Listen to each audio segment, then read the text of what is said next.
우리 하나님께 영광 올려드립니다. 정말 믿음의 증거가 확실한 이토록 귀한 교회당에서 예배할 수 있도록 인도해 주신 하나님께 먼저 감사와 영광 올려드립니다. 2018년 새로운 해를 시작하면서 이렇게 특별한 집회로 하나님의 말씀과 기도로 함께하는 우리 선한 목자 교회 그리고 여러 성도님들에게 하나님의 놀라운 새 역사, 길을 내시는 하나님의 은혜가 함께하는 한 해가 되시기를 주의 이름으로 축복합니다. 아시겠지만 저도 목회를 하고 있는 목사입니다. 사실은 송구영신 예배, 저희는 기도원에서의 신년 축복 성회, 또 특세, 사실 굉장히 힘든 기간인데 제가 정말 다른 분이 오라고 그랬으면 안 왔습니다.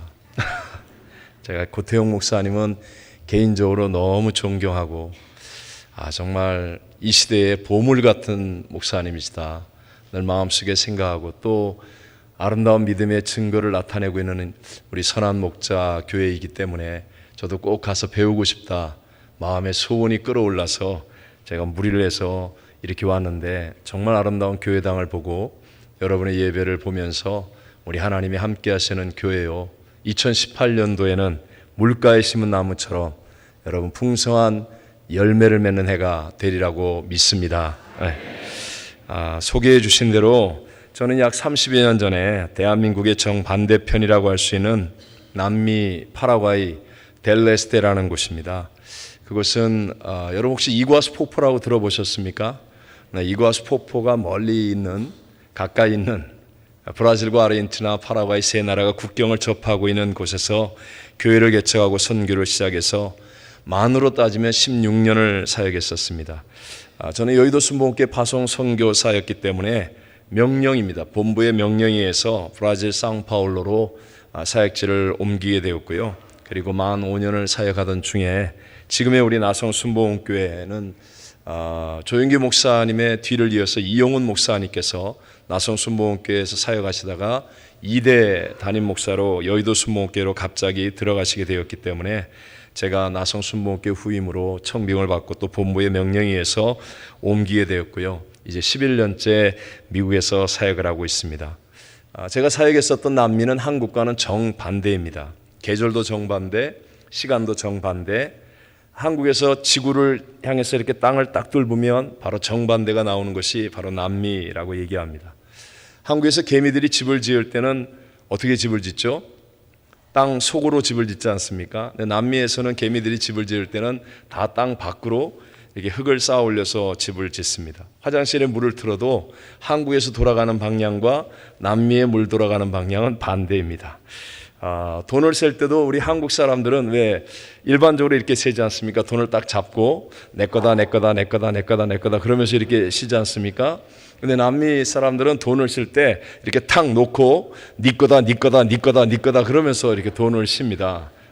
정말 반대죠. 비지를 할 때도 한국 사람들은 안에서 밖으로 이렇게 비지를 합니다. 근데 남미 사람들은 밖에서 안으로 비지를 하고요. 우리 옛날에 연필 깎아 보셨죠?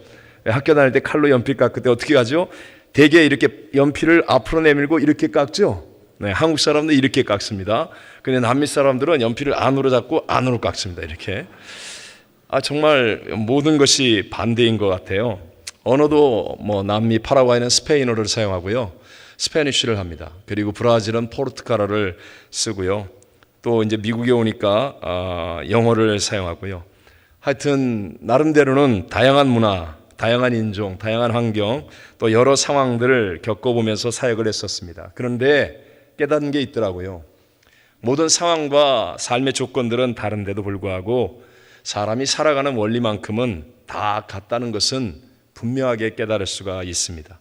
세상을 살면서 누구든지 생로병사의 문제 또는 고난과 도전, 어려움, 또 대적의 위협 이런 것들을 피하면서 살 수 있는 사람은 아무도 없다라는 것이죠. 하지만 더 중요한 것이 있습니다. 그것은 우리에게 분명히 이런 고난이 다가오고 대적이 생기고 문제가 생김에도 불구하고 하나님의 복음의 능력은 어디든지 한국이든지 파라과이든지 브라질이든지 미국이든지 어디든지 복음의 능력은 그것들을 이길 수 있더라 하는 것입니다.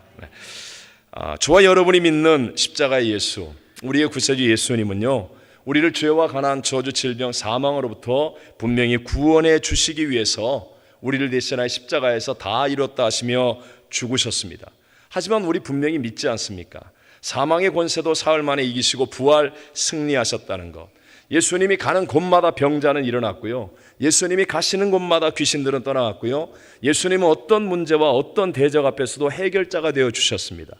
어제나 오늘이나 영원토록 동일하신 예수 그리스도는 오늘도 우리의 인생 가운데 함께 하신다면 우리의 삶의 문제를 해결하실 수 있고 삶을 일으킬 수 있고 하나님께서 주시는 영광과 능력을 체험할 수 있게 만들어 주실 줄로 믿습니다. 그러니까 우리들에게 있어서 고난, 예수 그리스도를 구세주로 믿는 저와 여러분에게 있어서의 고난은 또는 문제는 그것으로 인하여 침몰을 하는 사람이 될 수도 있겠지만, 고난과 문제가 다가와서 염려하고 절망하고 낙심에 빠질 수도 있겠지만, 그러나 반대로 십자가의 부활, 십자가와 부활의 이 복음을 믿는 믿음 안에 있다면 오히려 고난을 통해, 문제를 통해, 대적을 통해 하나님의 더 크고 놀라운 역사를 체험하는 기회요, 승리의 깃발을 날릴 수 있는 순간이 되어질 수 있다는 것도 믿으시기 바랍니다. 자, 오늘 우리가 함께 읽었던 성경, 여러분은 세번역 성경을 읽으시는데 저는 개역 개정을 가지고 있어서 좀 이렇게 말이 다르게 들릴 수도 있겠지만, 그러나 우리 모두가 너무나 잘 알고 있는 욥의 고백입니다. 욥은 믿지 않는 사람들도 다 알 만큼 성경에서 고난을 많이 당한 사람으로 아주 유명하지요. 욥은 한순간에 모든 사업이 다 망했습니다. 생각해 보세요. 동방의 갑부라고 말하는 욥의 사업, 우리가 미국에 이민 와서 정말 프로퍼티 텍스를 제일 많이 낼 정도의 성공을 이뤘다고 가정해 보십시오. 그런데 그런 사업이 한순간에 망한다. 얼마나 엄청난 일입니까? 욥은 그것보다 더한 동방의 갑부였는데요, 한순간에 모든 사업이 다 망해서 재산을 다 잃어버렸습니다. 또 10명의 자손들, 자녀들을 한순간에 다 잃어버렸습니다. 죽었다는 거예요. 욥은 건강도 잃었습니다. 온몸은 질병으로 만신창이가 되었습니다. 또 아내와 친구들로부터 사랑과 존경도 잃었습니다. 질책과 멸시, 그리고 모든 모멸을 다 받는 사람이 되어지고 말았습니다. 쉽게 말하면 우리 사람이 당할 수 있는 모든 고난은 다 당한 사람이고, 사람이 잃어버릴 수 있는 것은 다 잃어버린 사람이다, 이렇게 말할 정도로 욥은 정말 극심한 고난 가운데 있었던 사람입니다. 그러나 우리가 다 결말을 알고 있지 않습니까? 욥은 그 엄청난 고난, 그 위기를 만났는데도 불구하고 침몰하는 사람이 되지 않고, 오히려 욥은 그 고난을 딛고 하나님의 영광을 체험하고 갑절의 복을 받는 사람이 된 줄로 믿습니다. 물질도 자녀도 갑절의 복을 받았습니다. 건강도 140세까지 사면서 70세에 갑절의 복을 받지 않았습니까? 사랑, 화목, 우정, 이 모든 것들도 갑절로 더해지는 사람이 되었습니다. 무엇보다도 우리들이 지금 다 잘 알고 있는 것처럼 믿음으로 승리한 아이콘처럼 욥은 얼마나 영광스러운 이름이 되었습니까? 우리 2018년도 선한목자교회 오늘 이 신년 축복성에 나오신 여러분들, 시냇가에 심은 물가에 심은 나무처럼 여러분들의 이름이 자손들 앞에서도 세상 사람들 앞에서도 선한목자교회, 그러면 정말 갑절의 승리를 이룬 교회가 되시고, 여러분의 존귀한 이름도 하나님 앞에서 갑절의 복을 받는 믿음의 승리가 일어나는 2018년 되시기를 주의 이름으로 축복합니다. 혹시 여러분 이 예배에 나오신 분 가운데 정말 어려움을 겪고 있는 분 계실 거예요. 말할 수 없는 마음의 상처와 아픔을 지금 느끼고 있는 분도 계실 것입니다. 상실의 고통, 내일에 대한 염려, 근심, 두려움도 가지고 있는 분이 계실지 모릅니다. 그러나 여러분, 오늘 우리도 1.1에 변하지 않는 성경의 원리, 즉 욥의 신앙을 우리가 올바르게 배울 수 있다면 우리들도 지금의 고난을 딛고 그리고 믿음으로 승리하는 사람이 될 수 있다는 것이죠. 자, 오늘 이 욥의 고백, 본문에 나와 있는 이 욥의 고백을 통해서 승리하는 올바른 신앙이 되어지는 저는 두 가지 원칙을 여러분과 함께 나누고 싶습니다. 죄송합니다. 우리 한번 따라해 보겠습니다. 제목인데요, 예측 능력이 아니라 순종 능력으로 승리한다. 자, 첫 번째, 그렇다면 여러분 예측 능력으로 승리하는 것이 아니라는 것을 먼저 여러분 인정하시고 아셔야 합니다. 다시 한번, 예측 능력으로는 승리한다 못한다? 승리하지 못한다. 승리할 수 없다라는 사실을 먼저 여러분이 알고 인정해야 한다는 것입니다. 자, 일반적으로 예측 능력이라는 게 무엇이죠? 앞으로 생길 일들을 미리 예견할 수 있는 능력을 말하는 것입니다. 오늘 성경 본문에 제가 가지고 있는 개역 개정 성경에는 이렇게 말합니다. 그러나 내가 가는 길을 그가 아시나니, 오직 그가 아시나니. 즉 자기는 안다 모른다? 모른다. 내가 왜 이런 고난을 당했는지, 이 고난 속에서 나의 내일이 어떻게 될지, 내가 가는 길, 나의 앞길, 나의 내일, 나는 몰라. 나는 몰라. 그러나 오직 그가 아시나니. 즉 자기가 예측하는 능력으로 살려고 하지 않았다는 사실입니다. 이것이 바로 욥을 그 고난과 문제와 대적 앞에서 갑절의 복을 받는 사람으로 승리하게 만들어준 이유라고 말할 수도 있는 것이죠. 자, 저와 여러분, 우리 모든 인간은요, 누구의 형상과 모양대로 지음을 받았죠? 하나님의 형상과 모양대로 지음을 받은 정말 대단한 존재입니다. 비록 첫사람 아담과 하와가 에덴 동산에서 타락하였다 할지라도 지금도 우리 안에는요, 대단한 능력이 있어서 예견하거나 예측할 수 있는 능력이 어느 정도는 있다는 것입니다. 그러나 명심하십시오. 큰 일은 아닙니다. 쉽게 말해서 오늘 하루도 내가 아침에 몇 시에 일어나고 싶어 예측한 대로 일어난 분들이 있습니다. 오늘 점심은 난 누굴 만나서 뭘 먹을 거야 예측하고 그렇게 사신 분도 계실 것입니다. 오늘 저녁 예배는 내가 꼭 나와야지, 내가 좀 몸이 불편하지만 감기가 든 것 같지만 그래도 신년 축복성이니까 난 나갈 거야 예측하셨고 그렇게 여기에 나와 계신 분도 있을 것입니다. 이런 작은 일들은요, 어느 정도 여러분 예측하고 그대로 가능한 상황이라는 것이죠. 그렇지만 정작 큰일, 정말 나의 운명을 바꿀 만한 일들, 나의 운명을 바꿀 수 있는 사람을 만난다, 이것은요 내가 예측하고 만나는 게 아니에요. 전혀 우연한 순간에 만나게 되는 겁니다. 여러분, 이런 일이 결코 일어나서는 안 되겠지만 우리의 삶을 바꿀 만한 어떤 사고, 예를 들어 죄송합니다, 이런 일은 안 일어난다고 가정하고 교통사고, 여러분 예측하고 교통사고 일어나신 분 계세요? 저는요 대답이 없으면 설교가 굉장히 길어집니다. 네. 그러니까 오늘 설교가 길어지는 건 전혀 제 책임이 아닙니다. 네. 여러분, 정말 큰일 나는 교통사고를 예측하는 분 있어요? 없어요. 여러분, 예측하지 못했는데 사고가 일어나는 거죠. 예측하지 못했는데 불이 나는 거죠. 예측하지 못했는데 지진이 나서 모든 것을 잃어버리는 거죠. 예측하지 못한 일이 사실은 우리의 운명을 바꾸는 거의 대부분의 큰일이라는 것이죠. 저와 여러분의 신앙의 기준이 되는 하나님의 말씀 성경을 보십시오. 성경을 보면 모든 중요하고 모든 큰 일들은 다 예측과 다르게 일어나더라 하는 것입니다. 구약에 있어서 가장 큰 사건이라고 말할 수 있는 출애굽, 여러분 출애굽이 예측하고 일어났습니까? 430년 동안 노예 생활하고 있을 때 그들은 출애굽을 기대조차 못했습니다. 그런데 나이 80이 먹은 정말 힘없고 아무것도 없어 보이는 모세라는 할아버지가 나타나서 당시 세계 최강의 국가 애굽의 바로왕을 무릎 꿇게 만들고 그들을 이끌어내어서 출애굽이라고 하는 이 어마어마한 민족적 구원의 사건이 일어나리라고는 단 한 사람도 예측하지 못했습니다. 그래서 누룩을 넣지 못한 빵을 급히 만들어서 그래서 무교병 가지고 떠나야 될 만큼 그들은 전혀 예측하지 못한 상태에서 운명을 바꾸는 이 어마어마한 사건을 체험하게 되었다는 것입니다. 또 홍해바다 앞에서도 보십시오. 아무리 그래도 앞에는 창일거리는 바다입니다. 뒤에는 세계 최강의 애굽의 전차부대 바로왕의 군대가 죽이겠다고 시뻘건 먼지를 이끌고 쫓아오고 있습니다. 좌우에는 노약자가 오를 수 없는 기암 절벽이 놓여 있습니다. 그들은 절망입니다. 우리말로 사면초가라고 얘기하죠. 죽을 수밖에 없는 상황입니다. 그런데 바다가 갈라져서 길이 만들어질 줄이야 예측한 사람이 있었을까요? 보세요, 이 대답을 안 하면 또 이게 자, 예측한 사람이 있었을까요? 없었습니다. 바다가 갈라져서 길이 만들어지고 그 가운데로 하나님의 영광을 찬양하며 가게 될 줄이야. 그리고 뒤따라오던 애굽의 군사들이 한순간에 바닷물 속에 수장이 될 줄이야. 아무도 예측하지 못했어요. 가장 위대하고 아름다운 사건은 예측하지 못한 상황 속에서 일어나게 되더라는 것입니다.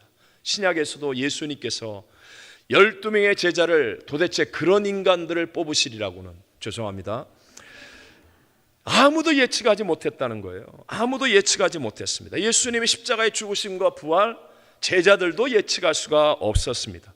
교회를 핍박하던 회방자요 포행자요 핍박자였던 사울이라는 청년이 한순간에 변화되어서 복음의 증인이 되고 목숨을 바쳐 복음을 전하는 선교사여 목회자여 신학자가 되리라고는 아무도 예측하지 못했습니다. 담즙질의 바울은요 철저하게 준비하는 사람이에요.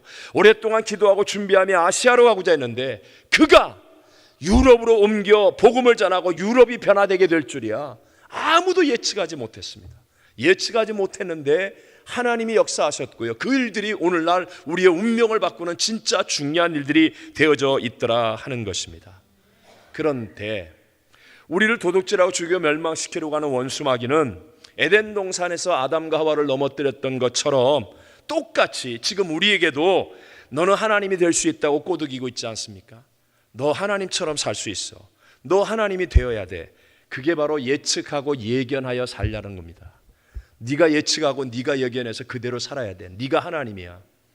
그게 바로 원수 마귀가 우리를 넘어뜨리는 방법이라는 것입니다. 인생을 예측 능력으로 살려고 하면 어떻게 해야 됩니까? 하나님께 기도하기보다는 잔머리를 써야 돼요.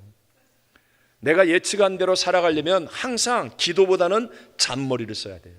그러니까 늘 머릿속에 복잡하죠. 설교를 들으면서도 잔머리 굴립니다. 오늘 저 진 목사가 저거 설교하는 거 보니까 암만 해도 뭐가 있는 것 같아. 잔머리야 멈출지어다. 2000년이었습니다. 2000년 클린턴이 미국 대통령이었을 때요. 갑자기 일본을 순방하는 일이 있었습니다. 갑작스러운 일이었어요. 당시 일본 총리가 모리 총리였는데요. 갑작스러운 미국 대통령의 방문에 이 모리 총리가 걱정이 생긴 거예요. 왜냐하면 세계 언론들이 다 주목할 텐데 자기가 영어를 전혀 잘 못한다는 거예요. 특히 일본 사람들이 좀 발음이 잘 안 되시잖아요. 그래서 영어 콤플렉스가 아주 심했던 것 같아요. 이 모리 총리가. 그러니까 옆에 있는 비서관들이 얼마나 머리 좋은 사람들입니까? 일본에서 가장 뛰어난 사람들일 텐데 그 사람들이 눈치를 딱 채고 걱정하지 마시라고, 걱정하지 말라고, 시키는 대로 하면 된다고. 그럼 어떻게 하면 되냐 그랬더니 처음에 딱 만나서 인사말만 영어로 하라는 거예요. 아주 쉬운 말로. 그러면 나머지는 옆에서 통역관들이 싹 알아서 다 해줄 테니까 카메라 비출 때 몇 마디만 하면 된다고. 그래서 모리 총리가 시키는 대로 인사말을 유창하게 연습을 했습니다. 맨 처음에 딱 클린턴을 만나면 How are you? 딱 그러면 이제 클린턴이 I'm fine, thank you, and you? 그러면 me too 그것만 하라고. 네. How are you? me too. 얼마나 쉬워요. 그래서 모리 총리가 막 열심히 연습했습니다. 온 머리가 쥐가 나도록 연습을 했어요. 자, 공군 1호기가 미국 공군 1호기가 일본 공항에 딱 도착하면서요. 클린턴 대통령이 내리는데 잘생겼잖아요. 그때만 해도 얼마나 키 크고 잘생겼습니까? 키 크고 잘생긴 미국 대통령이 쫙 내려오는데요. 모리 총리가 갑자기 머릿속이 하얘지면서 아무 생각이 안 나는 거예요. 그래 클린턴이 웃으면서 와서 악수를 하면서 손을 딱 내미니까 빨리 얘기를 해야 되잖아요. 그러니까 비서관이 옆구리를 탁 치니까 나오는 말이 Who are you? 클린턴 대통령이 깜짝 놀랐습니다. 그래도 워낙 젊었을 때 위트가 있지 않습니까? 그래서 대통령이 순발력을 발휘해서 Who are you? 그러니까 I'm husband of Hillary. 이제 웃으면서 그랬어요. 그랬더니 이제 생각이 난 거예요. 자신 있게 손을 흔들면서 Me too.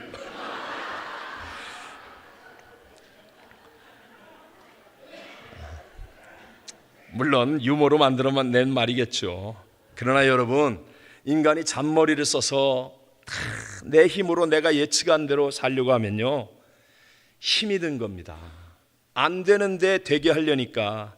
그러니까 낙심하고 또 반발하고 화를 내고 때로는 자포자기하고, 쉽게 얘기해서 90점 맞은 것도 굉장히 잘한 건데 자기는 100점을 예측했다고 생각해 보세요. 그러면 남들은 다 90점 맞은 거 잘했다고 기뻐하는데 자기 혼자 화내는 거예요. 난 100점 맞을 걸 예측했는데 90점밖에 못 맞았다고. 예측으로 살아가는 인생은요, 항상 불안전합니다. 짜증납니다. 고집스럽습니다. 마태복음 20장에 예수님께서 직접 하신 포도원 품꾼에게 임금을 주시는 그 말씀 있지 않습니까? 정말 좋은 주인입니다. 그 좋은 포도원의 주인이 나가보니까 일거리가 없어서 소송있는 사람들이 있어 자기 집 포도원에 와서 일하도록 합니다. 그러면서 한 데나리온을 주겠다. 너무 감사하다고. 이런 날 한 데나리온씩이나 주면서 나에게 일을 시켜줘서 너무 감사하다고. 그리고 계약을 맺어서 일을 하는 거예요. 좋은 주인이 아침 9시에 나가보니까 아직도 사람들이 있어서 자기 포도원에 불러다가 또 한 데나리온을 계약하고 일을 합니다. 또 1시에 가봐도 3시에 가봐도 심지어는 오후 5시에 갔는데도 아직도 일거리를 못 찾은 사람이 있어서 자기 집에 포도원에 와서 일하도록 했습니다. 이제 해가 졌습니다. 그리고 임금을 주는 시간이 되었어요. 제 생각에는요, 아마 오후 5시에 와서 일한 사람은 정말 열심히 일했을 것 같아요. 너무 고마워서, 미안해서.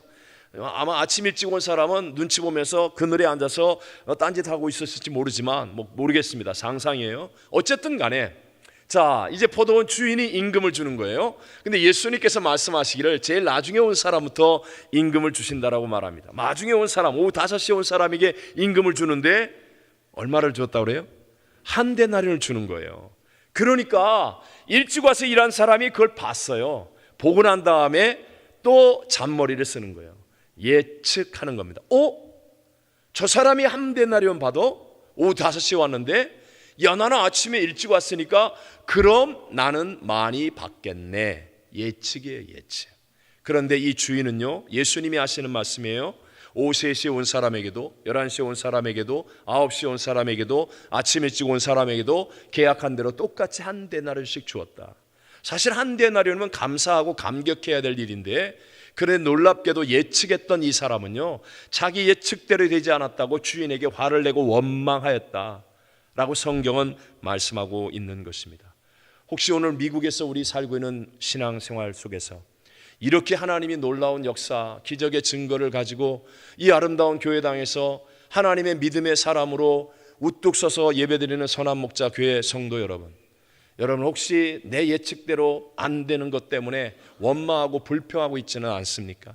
교회 와가지고 자기가 무슨 직분을 예측하고 자기가 어떤 자리를 예측하고 자기의 인생 오늘도 또 무엇을 예측하고 그래서 예측한 대로 안 된다고 혹시라도 하나님 앞에 불평하고 원망하는 마음 가운데 있지 않습니까? 욥을 기억하십시오. 욥은요 다 잃어버렸습니다. 욥은 가장 바닥까지 떨어진 사람입니다. 그러나 나의 가는 길을 오직 그가 아시나니 예측하지 않았다는 거예요. 그랬을 때 놀라운 대역전승이 일어나고 반전이 일어나서 하나님의 복을 누리는 사람이 되었다는 것, 가슴속에 새기는 2018년 되시기를 주의 이름으로 축복합니다. 자, 그럼 두 번째로 고난을 이기고 역전승을 이루는 신앙이 되려면 예측하는 것이 아니라고 한다면 무엇입니까? 그 다음이 바로 순종 능력으로 살아야 한다는 것입니다. 무엇으로 살아야 한다고요? 순종 능력, 순종 능력.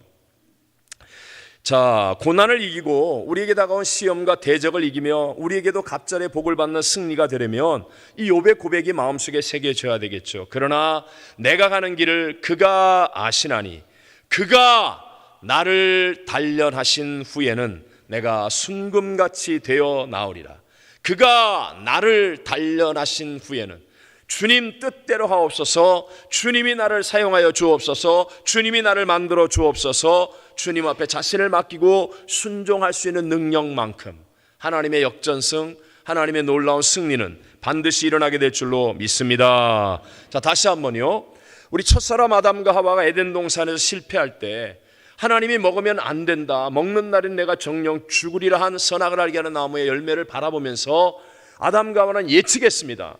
내가 이것을 먹는 날에는 나도 하나님처럼 될 거야. 그래서 못 먹게 하시는 거야. 예측했습니다. 이 예측 때문에 선악을 알게 하는 나무의 열매를 따먹고 그리고 즉시로 영이 죽고 영이신 하나님과의 교제와 단절이 끊어진 채 하나님의 영향력이 아닌 마귀의 영향력 안에 거함으로 결국 저주의 사람이 되어버리고 망하는 박살나는 인생이 되어져 버리고 말았다는 것입니다. 회복의 길이 무엇입니까? 아담과 하와로 말미암아 사망이 다가와 영이 죽고 그리고 영원히 죽을 수밖에 없는 죄와 사망에 종된 우리를 회복하게 하는 길은 오직 십자가와 부활밖에 없습니다. 이 십자가와 부활의 상징이 무엇입니까? 예수님의 순종입니다, 여러분. 그래서 로마서 5장 19절에 이렇게 말씀하죠. 한 사람이 순종하지 아니함으로 많은 사람이 죄인 된 것 같이 한 사람이 순종하심으로 많은 사람이 의인이 되리라. 한 사람이 순종하지 않은 것은 아담의 예측 때문에 망한 것이에요. 그러면 그것을 회복시켜 주신 한 사람의 순종은 바로 예수님의 죽기까지 순종하심을 말하는 거예요. 예수님의 순종 능력이 오늘 부활의 첫 열매가 되어지고 모든 인류를 구원하는 하나님의 새 역사, 위대한 대반전의 역사를 이루게 된 줄로 믿습니다. 그러므로 우리가 꼭 알아야 될 것, 가슴속에 새겨야 될 것은요, 여러분, 세상은 나의 예측이나 확률에 의해서 움직여지는 게 아니에요. 확률이 아닙니다. 역사의 주관자, 시간과 역사를 다스리는 하나님, 삶의 결정권자 하나님에 의해서 움직여지는 것임을 믿으시기 바랍니다. 생각해 보세요. 사울은요, 왕이었습니다. 사울은 모든 군사력, 정보력, 모든 힘을 다 동원해서 다윗을 죽이려고 했습니다. 그런데 여러분, 사울이 망하고 다윗이 흥하지 않습니까? 인간의 힘으로 사는 게 아니라 하나님이 결정권자예요. 하나님이 사울을 버리시고 하나님이 다윗을 세우시면 반드시 그리 될 줄로 믿습니다. 우리의 확률을 의지해서 사는 사람, 내 예측을 의지해서 사는 사람, 예를 들어서 이런 경우도 거의 없겠지만 99% 완벽하게 준비했다고 가정해 보십시오. 99%. 그런데요, 99% 완벽하게 준비해도 1%의 불확실성 때문에 불안한 거예요. 두려운 거예요. 그런데 하나님을 믿는 믿음의 사람이 되면요, 우리 죄송합니다, 이 강단에서 이런 말을 해서, 그러나 여러분 마음속에 좀 기억하시라고요. 쥐뿔도 없는데, 개뿔도 없는데, 근데 희한합니다. 세상에 평안이 넘쳐나고 확신이 넘쳐나고 강하고 담대한 믿음으로 진짜 아무것도 옆에서 바라보면 저거 미쳤는 거 아니야? 저 뭐 믿고 저래? 저 사람 왜 저래? 그럴 정도인데요, 그런데도 하나님의 약속의 말씀을 붙들고 살아가는 사람은요, 반드시 기쁨과 감격과 담대함 속에 승리의 결말을 얻게 될 줄로 믿습니다. 요나 선지자 보십시오. 자, 하나님께서 말씀하시잖아요. 니느웨에 가서 복음을 전파하라고요. 근데 당시 유대인인 요나와 니느웨 사람들은 원수예요. 철천지 원수. 그 성에 가서 복음을 전해서 그들을 살려? 내가 복음 안 전하면 저들 심판받아 다 죽는다는데, 그래서 그냥 다시스로 가는 배를 탔습니다. 자기가 뜻하는 대로 가면 항상 처음에는 잘 되게 돼 있어요. 그러나 처음에는 순풍을 만난 듯 했지만 결국은 역사의 주관자 하나님 앞에서 큰 풍랑이 일어나지 않습니까? 그래서 결국은 자기의 죄때문이 제비를 뽑아 밝혀지고, 그래서 요나 때문에 풍랑이 일어남을 알고 요나를 바다에 던지죠. 그때 깨달은 게 뭐예요? 자기의 예측대로 되는 게 아니구나. 그리고 던졌더니 하나님이 예비한 큰 물고기가 있어 물고기 뱃속 안에 들어갑니다. 여러분, 빛 하나 들어오지 않는 물고기 뱃속, 그 안에서 하나님의 사람 요나가 할 수 있는 일이 무엇이었겠습니까? 예? 네, 회개, 기도. 설교 5분 줄었습니다. 감사합니다. 요나가 할 수 있는 게 뭐겠어요? 그 캄캄한, 아무것도 붙잡을 것이 없는 상황 속에 철저하게 하나님께 회개하고 기도하는 거 아닙니까? 하나님, 그러면서요, 하나님을 순종하겠다는 거 아니에요? 철저히 회개하고 내가 잘못했습니다, 하나님의 뜻을 불순종했습니다, 하나님 뜻대로 가겠습니다. 그랬을 때 그 다음에 여러분, 그 물고기가 요나를 탁 토해내치는데, 물론 정확하게 니느웨 앞바다였다라고 성경은 말하지 않지만, 그러나 그 다급한 시간에 그 바다 앞에 던졌을 거라고 생각할 수 있는 거예요. 생각해 보세요. 그 큰 물고기면 깊은 바닷속을 다 돌아다녔을 거 아니에요, 3일 동안. 물고기가, 요나가 회개하니까 하나님 물고기를 탁 해가지고 요나를 그냥 토해내치는데 캘리포니아 앞바다에다 토해내쳤다. 그러면 어떻게 합니까? 네? 제주도 앞바다에 토해내쳤다. 그럼 어떻게 됩니까? 어떻게 그 물고기가 그 깊은 심해 속에서 그냥 정확하게 니느웨 앞바다에다가 내칩니까? 이런 걸 보고 하나님의 예비하신 능력이라고 말하는 것입니다. 순종을 결단하는 순간, 순종을 증거해 나가면 우리가 상상하지 못했다, 아니 예측할 수 없는 하나님의 은혜와 능력의 역사가 우리 앞에 펼쳐지게 될 줄로 믿습니다. 요나가요, 그 다음 요나서 마지막 4장을 보면 대충 짐작할 수 있는 게 아마 열심히 전하지 않았을 것 같아요. 요나가 열받아가지고, 물론 회개했으니까 안전할 수는 없잖아요. 그래서 전하긴 전하지만 니느웨 사람 볼 때마다 속이 막 아픈 거예요. 내 부모 죽인 원수, 형제를 죽인 원수, 저 나쁜 놈들, 저 잔인한 인간들. 그런데 안전할 수는 없잖아요. 회개하고 순종을 결단했으니까. 그러니까 야, 이 니느웨 놈들아, 니네 복음을 믿어 하나님이 회개하라면 너네 다 죽인대. 박살나. 빨리 돌이켜. 이치. 좀 과장을 하자면, 그런데 놀라운 건요, 어마어마한 부흥이 일어납니다. 어마어마한 부흥. 성경에서 짐승까지 회개하고 금식한 회개는 그때밖에 없어요. 이게 누구의 능력이에요? 요나의 능력이 아니라는 거예요. 하나님의 능력이라는 것입니다. 우리가 순종을 결단하면 그 다음에 누구의 능력이 나타나요? 여러분 믿으십니까? 선한 목자 교회가 세상 앞에 증거하고 있는 게 무엇입니까? 여러분이 하나님 말씀을 순종했더니 이렇게 아름다운 교회당, 이게 여러분 죄송합니다. 제가 아직 다 스토리는 모르지만 그냥 마음속에 그냥 벅차오르는 감동으로 느끼는 건 하나님의 역사요 능력이요 은혜가 함께 했는 줄로 믿습니다. 네. 이게 여러분의 증거 아닙니까? 이제 여러분의 남은 인생과 자손의 삶 가운데 이걸 확실하게 믿음의 명문 가문이 되도록 가르쳐야 되지 않습니까? 하나님을 순종하면 하나님의 능력이 나타난다. 예측하는 능력으로 살지 말고 하나님 말씀을 순종하며 살아라. 여러분, 모세라는 한 사람의 인생이 총체적 난국 가운데 빠졌습니다. 왜 그래요? 자기가 예측한 대로 될 줄 알았거든요. 모세는 애굽의 바로왕의 궁전에서 살았지 않습니까? 최고의 학문, 최고의 무예, 최고의 예절, 최고의 것들을 다 습득하고 배운 사람입니다. 누구보다 뛰어난 사람이에요. 그래서 나이 40세가 되었을 때 이만하면 내가 히브리 민족을 구원할 지도자가 될 수 있다고 생각했어요. 예측이죠. 그래서 나서서 딱 마음속에 생각하고 있는데 웬 애굽 병사가 히브리 사람을 괴롭히고 죽이려고 하니까 그냥 나서가지고 애굽 병사를 때려 죽였습니다. 그리고 나서 다음날 딱 나타나는데 히브리 사람끼리 싸우는 거예요. 그래서 왜 이렇게 싸우냐고 그랬더니 당장에 말하기를 어제 네가 애굽 병사 때려 죽인 것처럼 우리도 죽이려고 하냐? 이러고 덤벼드는 거예요. 자기가 죽인 일도 더 발각났을 뿐만 아니라 자기가 예측한 대로 아무것도 안 되는 거예요. 그래서 한순간에 전혀 예측하지 못하게 그냥 궁전을 나와서 미디안 광야로 도망치지 않습니까? 인생이 바뀌어지는 거예요. 예측 때문에 망한 인생 된 거예요. 쉽게 말하면. 그런데 그 총체적인 난국 가운데 빠져 있었던 모세가 어떻게 회복이 되고 어떻게 위대한 지도자여 가장 놀라운 하나님의 사람이 됩니까? 호렙산 가시떨기 나무의 불꽃 가운데 임재하신 하나님을 뵙지 않습니까? 그 하나님의 임재 속에서 하나님의 음성을 듣습니다. 하나님의 약속의 말씀을 붙잡은 거예요. 가서 네가 민족을 구원하라. 하나님의 약속의 말씀을 붙들고 이번에는 말씀을 따라 순종하는 거예요. 모세는요 지금 40년 동안 미디안 광야에 지냈습니다. 40일이 아닙니다. 여러분, 우리 한국 사람들이 아무도 없는 미국 저 어디 다른 데 들어가서 40년을 지나면 한국말이 잘 나와요, 안 나와요? 또 대답을 안 하신다. 한국말이 잘 나옵니까, 안 나옵니까? 안 나옵니다. 저도요 이렇게 늘 한국 분들과 함께 지내다가도 한 번씩 1년에 한 번 한국에 선교대를 나가면 깜짝깜짝 놀라는 거예요. 한 번은 뭐 쏜다고 그래가지고요, 남미에 있을 때 우리는 쏜다고 그러면 진짜 총권에 쏘거든요. 그 내가 쏜다는 거예요. 내가 얼마나 놀랐는지. 아니라 내가 잘못했다고 그랬더니 왜 그러냐요.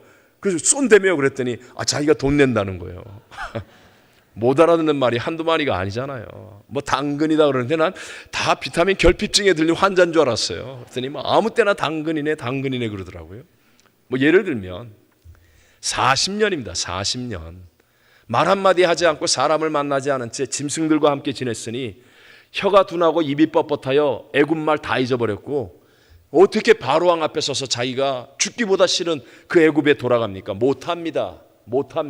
하나님이 노를 바라며 말씀하시잖아요. 결국은 그 말씀을 부여잡고 무엇을 결단해요? 순종. 다시 한번 무엇을 결단해요? 순종. 하나님의 말씀을 붙잡고 순종을 결단하는 거예요. 지금 모세는요, 자 보세요, 태어날 때부터 버림받은 모세였습니다. 상처, 그리고 애국 궁전에서 자라면서 나이 40살에 사람을 죽였습니다. 살인의 상처, 궁전의 바로왕의 왕자로 자라다가 한순간에 미디안 광야에서 살았습니다. 이민만 나와도 우리 자녀들이 충격을 받는데, 선진국에 와도 충격을 받는데, 여러분 그 충격이 얼마나 큽니까?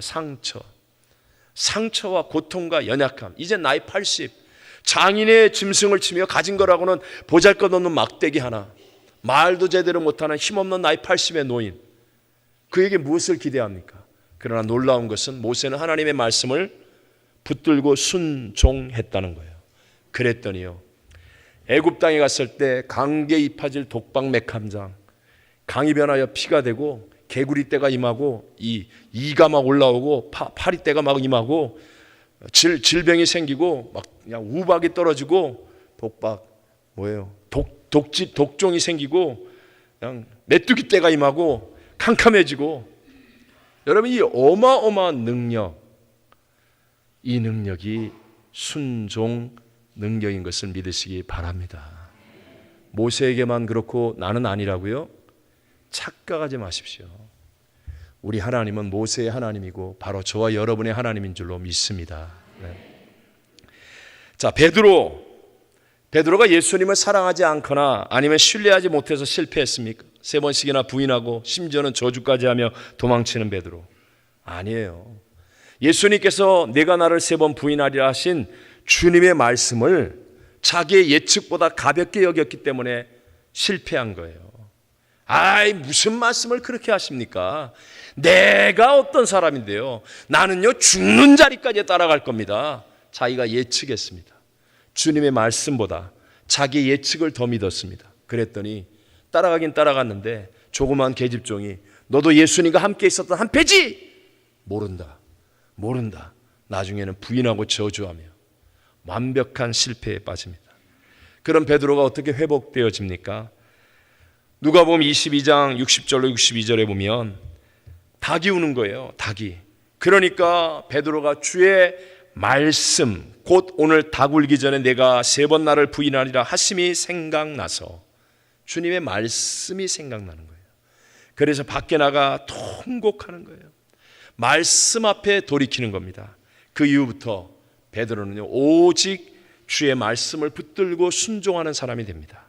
그랬더니 어부 출신의 학문이 부족한 사람인데 말씀 붙잡고 순종하여 예루살렘을 떠나지 말고 내게 들은 바 아버지의 약속하신 것을 기다리라. 요한은 물로 세례를 베풀었으나 너희는 몇 날이 못되어 성령으로 세례를 받으리라. 그 말씀 붙들고 그 마가 요한의 다락방에서 간절히 기도에 힘썼을 때 성령이 임합니다. 하늘의 권능이 임하는 거예요. 그랬더니 그 이후부터 하늘의 능력으로 한 번 설교에 3,000명, 한 번 설교에 5,000명, 하나님의 위대한 새 역사, 초대교회의 위대한 사도가 되어지는 새 능력이 나타나게 된 줄로 믿습니다. 오늘도 하나님의 말씀은 동일하지 않습니까? 천지는 없어질지라도 내 말은 1.1획도 변하지 않는 것이 하나님의 약속의 말씀인 줄로 믿습니다. 제가 여러분에게 한번 물어볼까요? 그냥 속으로만 대답하십시오. 여러분 지난 주일날 이 강단에서 선포된 하나님의 말씀을 기억하십니까? 제가 쓰러지지 않으려고 대답하라. 하나님 말씀 기억하십니까? 그 말씀 붙들고 여러분 오늘이 무슨 요일입니까? 목요일이죠. 월, 화, 수, 목 씨름하셨습니까? 살아오셨습니까? 왜 나에게는 하나님의 능력이 안 나타나냐고요? 모세에게는 나타나는데, 요나에게는 나타나는데 왜 나에게는 능력이 안 나타나냐고요? 하나님이 조십니까? 주무십니까? 하나님이 변질하셨습니까? 아닙니다. 여러분 베드로처럼 여러분 목숨 걸고 하나님 말씀을 순종해 보셨습니까? 요나처럼 목숨 걸고 순종해 보셨습니까? 모세처럼 목숨 걸고 말도 안 되는 애굽의 바로왕을 만나 민족을 구원하겠다는 그 말도 안 되는 모험을, 하나님의 말씀을 순종해 보셨습니까?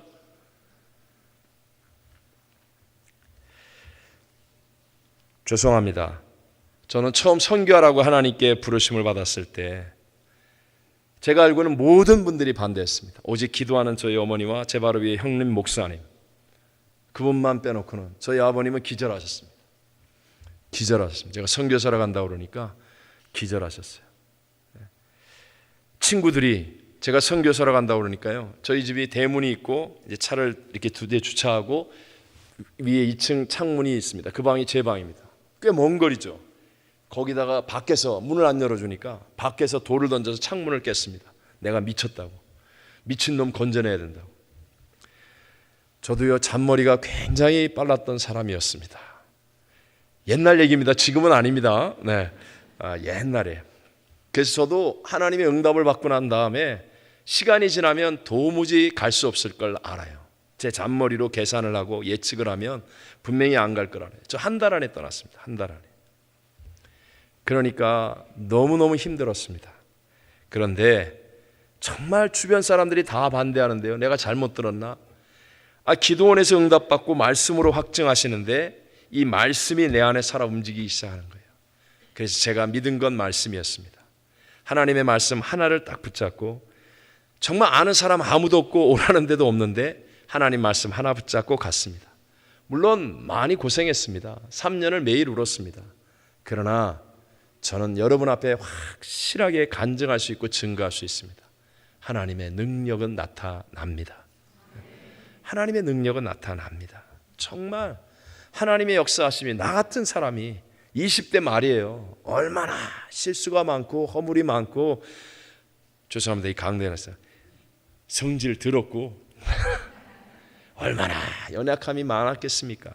그런데도 불구하고 하나님 말씀 붙잡고 순종하는 그 걸음 속에 하나님의 능력은 나타나더라고요. 반드시. 만으로 16년 사역하고 이 보이는 것은 중요한 게 아니지만 성전 2층, 4층 교육관, 선교관, 6만 6천 평의 수양관, 인디안 선교센터, 선교터, 정말 하나님이 정말 축복해 주셨습니다. 그리고 갑자기 상파울로 떠나라는 거예요. 그 상파울은 세계에서 그때 당시에 5번째로 큰 도시입니다. 헬리콥터 출퇴근율이 뉴욕 다음으로 세계에서 2번째로 많은 도시가 상파울입니다. 굉장히 큰 도시입니다. 그런데 거기에는 우리 순복음교회가 좀 어려움을 겪었습니다. 건축을 위해서 뼈대를 세워놓은 채 11년 동안에 뼈대만 세워놓고 아무것도 못하고 있는, 그래서 거의 이렇게 좀 많은 어려움을 겪고 있는 그런 상태였습니다. 그래서 갑자기 그때 당시에 우리 조영규 목사님께서 기도하시다가 선교대회를 나갔는데 저를 부른다고 해서 갔더니, 자네가 오늘부터 상파울 교회로 가라. 내 기도했는데 하나님이 응답하셨다. 그 말 한마디에 저도 와서 참 많이 힘들었습니다. 정말 많이 힘들었습니다. 근데 하나님이 딱 말씀을 주시는 거예요. 시편 118편 17절. 내가 죽지 않고 살아서 여호와께서 하시는 일을 선포하리로다. 하나님 말씀을 주시는 거예요. 그래서 그 말씀을 붙들었습니다. 그 말씀 붙들고 순종했습니다. 한 달 만에 떠났습니다. 그런데 떠나는 과정에 우리 성도들이 얼마나 아름답게 저를 축복해 주었는지 몰라요. 그리고 떠났습니다. 죄송합니다. 이게 좀 과장된 표현인지 모르지만 정말 하나님 앞에 드릴 수 있는 영광이라고 생각해요. 만 5년을 지내면서요, 제가 7월 달에 떠나는데 도착한 그 첫 주일부터 시작해서 5년 동안에 단 한 주일도 기적이 일어나지 않은 주일은 없었습니다. 정말 매주일 새신자가 오고, 거기는 새신자가 올 수 있는 교회가 아니었습니다. 그리고 매주마다 하나님이 역사하시는 기적이 일어났습니다. 제게 무슨 능력이 있습니까? 아무것도 없습니다. 단 하나, 하나님의 말씀을 붙들고. 정말 힘들었습니다. 물질로도 힘들고 환경적으로도 힘들고 계속 재판은 걸려있고, 옆집에서 재판이 걸려서 안에 들어가지도 못하고 뼈대마저 세워져 있는 그 건물도 못 들어가서 옆에 있는 할머니 집을 빌려다가 등받침도 없는 의자 놓고 지붕도 없는 곳에서 몇 달 동안을 예배를 드리고, 말할 수 없이 어려웠습니다. 그런데도 불구하고 단 한 주일도 빼놓지 않고 하나님의 기적은 일어났습니다. 그리고 2년 반 만에 성전 완성 끝냈습니다. 그리고 떠나기 전에 기적의 새 성전 미라클 처치라고 했어요. 그 상파울의 제일 큰 대학 중에 하나인 반데이란 대학과 종합병원에서 살려고 했던 최고의 요지, 지하철역 건너편 땅, 가장 좋은 땅의 건물 아무도 안 파는데, 그런데 그 땅을, 그 건물을 8층 큰 빌딩이 있는 건물입니다. 못 쓰고 있지만 자식들이 유산 싸움이 붙어가지고요, 서로 재판이 걸려갖고 아무도 못 파는 거예요. 그런데 그 땅, 그 건물을 하나님이 우리 교회에 주셨어요. 쌍파울이는 복덕방 사장님이 장로님인데, 이분이 조영기 목사님의 책을 읽고 은혜를 받으신 분이에요. 그래서 장로님이 되셨고, 조 목사님 브라질 성회 때 놀라운 기적과 은혜를 체험하셨어요. 근데 저를 우연히 만났어요. 우연히. 정말 아는 사람도 아닌데 우연히 만났는데, 구경 갔다가 우연히 만났는데 저를 보고 누구냐고 그러더라고요. 그래서 내가 파스토리라고, 선교사라고 그랬더니 무슨 선교사니? 그래서 내가 여의도 순복음교회에서 파송한 선교사로 그랬더니 너 그러면 조영기 목사님 아니에요? 그래서 맞다, 내가 조영기 목사님이 파송한 선교사로 그랬더니 진짜네요. 그러면서 너 여기 왜 왔냐? 그래서 나 이거 이렇게 좋은 게 왜 비어 있냐고 구경 왔다 그랬더니 이거는 교회당이 세워져야 된다는 거예요. 교회당이. 근데 말이 안 되잖아요. 저희는 지금 간신히 건축 끝내고 그거 어마어마한 건물인데, 그런데 이 복덕방 업자가 나서가지고 이 장로님, 원주민 장로님이 나서가지고요, 그 유산 싸움 붙어있는 형제들 11명 그 자손들 다 만나고 다 해가지고요 기가 막히게 전부 다 사인을 해가지고 우리가 땅을 살 수 있게 해주셨어요. 마지막 병든 가장 중요한 분은 사인하고 혼수 상태에 있다가 일어나가지고 교회당에다가 이 땅을 팔면 제일 잘하는 거야. 그러면서 자손들하고 다 불러다 놓고 그 교회당에다 팔아야 돼. 그리고 자기가 사인하고 그리고 이틀 만에 돌아가셨어요. 기적이죠. 그래서 기적의 처치, 기적의 미라클 처치라고 불렀어요. 정말 하나님의 기적들. 여러분, 하나님은 하실 수 있습니다. 하나님은 하실 수 있습니다. 내가 할 수 없다고 하나님도 못 하십니까? 아니에요, 여러분. 하나님이 여기까지 인도해 주셨잖아요. 여러분이 하나님의 말씀을 붙들고 하나님 말씀대로 순종하겠다는 결단 속에서 여러분이 희생하고 헌신하여 왔을 때 하나님이 여기까지 인도해 주셨잖아요. 그렇다면 하나님의 말씀을 붙들고 살아가는 우리들에게 왜 하나님이 역사하지 않겠습니까? 하나님의 기적은 일어납니다. 언제 일어납니까? 하나님의 약속의 말씀을 붙들고 그 말씀을 순종하는 능력의 사람이 되었을 때. 외람 때지만 저는요, 제 위의 권세를 어겨본 적이 없습니다. 제가 허물도 많고 약함도 많지만 하나님이 말씀하실 때 저는요, 넘어지고 실수는 할지 모르지만 그러나 일단은 순종합니다. 일단은 순종합니다. 다른 건 몰라도 하나님이 그거 하나는 좋게 보신 것 같아요. 좋게 보신 것 같아요. 저 같은 사람이. 제가 갑자기 미국을 오게 되었습니다. 용서해 주십시오. 그냥 이렇게 뵙고 위로의 차원에서 말씀드리는 거니까. 갑자기 미국을 오게 되었습니다. 상포울에 있는 성도들이요, 딱 이 한 가지를 인정해 주었습니다. 우리 목사님은 사사롭게 가시는 분이 아니야. 하나님 말씀에 순종하는 분이야. 이거 하나만은 인정해 주었습니다. 그래서 정말 저 많이 울었어요. 저와 제 아내가 제 평생에 가장 아름다운 목회를 상파울에서 했거든요. 피눈물을 흘렸습니다. 우리 성도들이 자기들끼리 우리 목사님한테 왜 가요? 가지 마세요. 이 말 절대로 하지 마라. 우리 목사님 정말 하나님이 가라고 그래서 가는 거다. 이거 하나는 믿어줬어요. 그래갖고 기관별로 구역별로 송별을 하는데요, 더 힘든 거예요. 더 힘든 거예요. 자기들끼리 막 울면서 말을 못하고.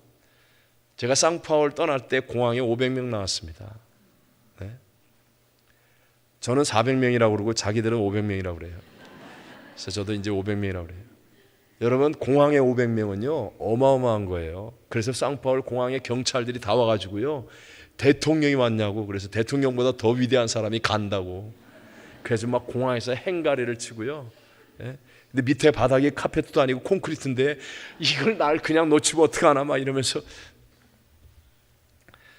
죄송합니다, 이런 말씀을 드려서. 하지만 중요한 건 이거예요. 여러분을 바라보면서 주변의 사람들이, 옆집에 있는 사람들이, 함께 사업하는 파트너가, 여러분의 직장 상사나 부하 직원이, 우리 사장님은, 아무개 집사님은 하나님 말씀에 따라 순종하는 분이야 라는 인정을 받게 된다면 반드시 여러분, 물가에 심은 나무처럼 여러분의 삶에 하나님의 능력의 열매 거두게 될 줄로 믿습니다. 하나님의 말씀은 살았습니다. 태초에 말씀이 계시니라. 이 말씀이 하나님과 함께 하셨으니 이 말씀은 곧 하나님이시니라. 여러분, 이 강단에서 선포되는 하나님의 말씀을 아멘으로 받으시고, 그리고 그냥 좋았어 이러고 끝내지 마시고 다시 되새김질 하시고 그 말씀 붙잡고 이 말씀대로 한번 적용해보고 살아보기 위해 씨름하시면서 이 말씀을 순종하는 발걸음이 되어진다면 2018년 반드시 우리 선한 목자 교회, 그리고 이 귀한 성도님들을 통하여 하나님의 큰 영광이 나타나게 될 줄로 믿습니다. 결론으로 말씀을 드리겠습니다. 여러분, 외람 때지만 내일 일을 알 수 있는 사람이 어디 있습니까? 건강했던 사람이 한순간에도 갑니다. 네? 안전했다고 생각하는 그곳에 가장 큰 위험이 나타나기도 합니다. 반대로 끝장났다, 망했다, 이제는 안 된다, 그런데 욥과 같은 대반전이 일어날 수도 있습니다. 그러나 우리가 믿고 의지해야 될 것은 오직 하나님의 말씀입니다. 하나님의 말씀을 똑바로 들으시고 하나님의 말씀을 붙드시고 예측 능력으로 세상이 이루어지는 게 아니라는 사실을 인정하고 무엇보다도 순종 능력을 키우셔서 2018년도에는 이 교회가 하나님의 말씀으로 하나 되어지고 하나님의 말씀을 순종할 수 있는 능력의 간증들이 넘쳐나게 되시고 삶에 정말 물가에 심은 나무처럼 하나님의 풍성한 열매를 맺게 되시기를 주의 이름으로 축원합니다. 축원합니다. 용서해 주시고요. 제가 이렇게 오늘 하루 왔다 가는 목사니까 주책을 좀 떨어도 이해해 주십시오. 죄송합니다. 우리 같이 한 번만 기도하겠습니다. 우리 한 번만 자리에서 일어나 주시겠습니까? 이 신년에 교회에 함께 나와 예배드리는 여러분들은 하나님 나라의 가족과 같은 사람들입니다. 우리는 하나님의 말씀으로 하나 된 형제와 자매요, 이 교회 공동체는 이 땅을 살려야 되는 하나님의 방주요 항공모함 같은 정말 귀중한 하나님의 뜻입니다. 여러분, 이 시간에 우리 함께 한번 기도할 때요, 말씀을 상고하시면서 기도하시고요, 우리 선한 목자 교회를 우리 다 같이 축복하면서 기도하시고요, 특별히 하나님이 세우신 거예요.